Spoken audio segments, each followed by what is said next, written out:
नमस्कार दोस्तों, किस्से और कहानी के अपने इस पिटारे से एपिसोड नंबर 10 में मैं आपको किस्सा नंबर 10 सुनाऊंगा। कैसे एक चलती हुई ट्रेन में हमारी नासमझी से, हमारी बेवकूफ़ियत से उस ट्रेन के अंदर मौजूद स्लीपर क्लास की बात है, सारे पैसेंजरों को दिक्कत हुई, मगर सिर्फ एक सैनिक होने के नाते लोगों ने कितना कोऑपरेट किया, अपनी तकलीफ़ों, अपनी परेशानियों को भी नज़रअंदाज करके हमारे साथ कोऑपरेट किया।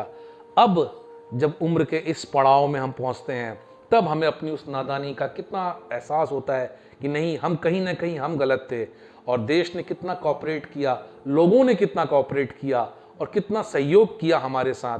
तो दोस्तों, आज का किस्सा ट्रेन नंबर 13151 हावड़ा से चलकर जम्मू को जाने वाली सियालदा एक्सप्रेस की कहानी की।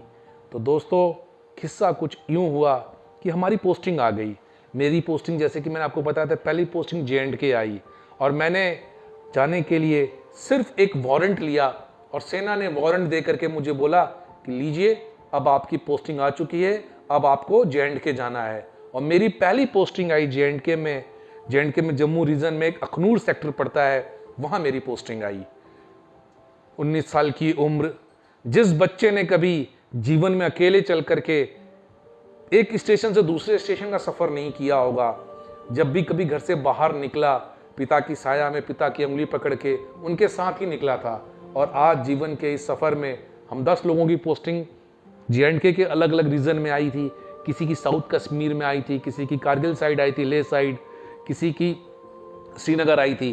तो ऐसे हम लोग 10 लोग थे और अच्छा खासा हम लोगों के पास लगेज था। लगेज के तौर पे हम लोगों के पास एक बक्सा था, बेड होल्डर था और पर्सनल बैग था। ये सब लेकर के और फौज द्वारा दिया हुआ वारंट लेकर के, सेना की वर्दी पहन करके हम लोग कॉम्बैट ड्रेस, जिसको चीता ड्रेस बोलते हैं, स्टेशन पहुंच गए। अपने उस वारंट को तुड़वाया और अनाउंसमेंट बूथ से पता किया कि J&K जम्मू जाने के लिए कौन सी ट्रेन है। तब उन्होंने बताया कि हावड़ा से, जिसको सियालदा भी कहते हैं, सियालदा से चलकर जम्मू जाने वाली आपको सियालदा जम्मू तवी एक्सप्रेस आने वाली है, आप उसको पकड़िए और आप उसको पकड़ के जम्मू जा सकते हैं। खैर दोस्तों, हमारी थोड़ी सी नादानी, थोड़ी सी नासमझी और जीवन के सफ़र में ट्रेन का उतना सफ़र किया नहीं था जितना किया था पेरेंट्स के साथ किया था। जैसे ही ट्रेन आई, हम लोगों ने अपने आप को बस नासमझी में एक स्लीपर कोच के अंदर अपना सामान चढ़ाया और लोगों की तकलीफ़ों, लोगों को क्या तकलीफ़ होगी उसको नज़रअंदाज करते हुए पूरे केबिन को अपने बक्से और बेड होल्डर से भर दिया। लोगों ने इनिशियल देखा, किसी ने ऑब्जेक्शन भी किया, बोला ये क्या मतलब है, ये क्या हो रहा है। खैर हमने उनसे बोला नहीं, हमारा जाना ज़रूरी है, और हमने पूरे रास्ते को ब्लॉक कर दिया। इवन सबसे बड़े दुख की बात है कि जो टॉयलेट आने जाने वाला ट्रेन का रास्ता था, उस तक को हमने ब्लॉक कर दिया।